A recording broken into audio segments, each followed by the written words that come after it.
ஜாபூர் division பள்ளி 9ஆம் திகதி 3ஆம் மாதம் 1961ஆம் ஆண்டில் மூடப்பட்டதின் காரணமாக பிராசிங் டிவிஷன் பள்ளியாக 4ஆம் மாதம் 1961ஆம் ஆண்டு பெயர் மாற்றத்துடன் திறக்கப்பட்டது. இப்பிராசிங் பள்ளி ஆரம்ப காலகட்டத்தில் 44 மாணவர்களை கொண்டு தொடங்கப்பட்டது. பிறகு 1963ஆம் ஆண்டு மாணவர்களின் எண்ணிக்கை 50ஆக உயர்ந்தது. இதனைத் தொடர்ந்து இந்திய மாணவர்களின் எண்ணிக்கை அதிகமாக இருந்ததால் இப்பள்ளி தமிழ் பள்ளியாக மாற்றப்பட்டது. 1968ஆம் ஆண்டு இஸ்லாம் மதம் பாடம் போதிக்கும் ஆசிரியர் இப்பள்ளிக்கு வந்தார். ஜனவரி மாதம் 15ஆம் தேதி 1987ஆம் ஆண்டில் இத்தமிழ் பள்ளியின் பெற்றோர் ஆசிரியர் சங்கம் இப்பள்ளியை லம்பா ஜாபூரின் தேசிய பள்ளியாக மாற்ற முடிவு செய்தது. இதற்கு காரணம் இப்பள்ளியில் இந்திய மாணவர்களின் எண்ணிக்கை மிகவும் குறைந்தது. 1988ஆம் ஆண்டில் இப்பள்ளி மொத்தம் 40 மாணவர்களை கொண்ட தேசிய பள்ளியாக நடத்தப்பட்டது.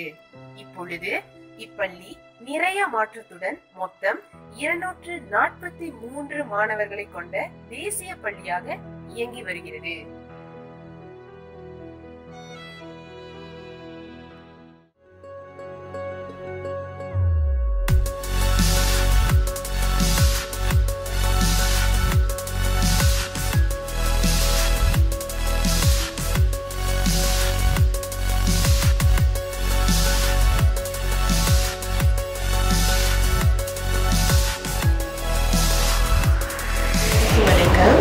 என் பெயர் பரிமளா பன்னீர்செல்வம். நான் ஒரு ஆசிரியர். இப்பள்ளியில் நான் படிநிலை 1 மாணவர்களுக்கு தமிழ் மொழி பாடம் கற்பிக்கின்றேன். கண்ணாடி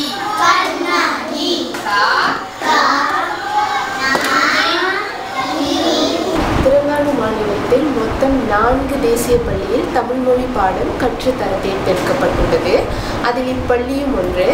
மற்ற மாநிலத்தை காட்டிலும் தெலுங்கானா மாநிலத்தில் அதிகமான தமிழ் அடிப்படை இல்லாத முலாய் மாணவர்களை இப்பாடத்தை கற்கின்றனர். மற்ற மாநிலத்தில் அதிகமான இந்திய மாணவர்கள். என்னோட பேர் நோ இசாத்தி ஃபர்ஹானா பின்தி முஹம்மத் ஆரிஃப். நான் எஸ்கே லம்பா ஜாபூரில் படிச்சிருக்கேன். முந்தி நானே என் அங்கி கூட இருந்தேன். முந்தி என் பாட்டி இங்கே தான் படித்தாங்க. ஆனால் தமிழ் ஸ்கூலு.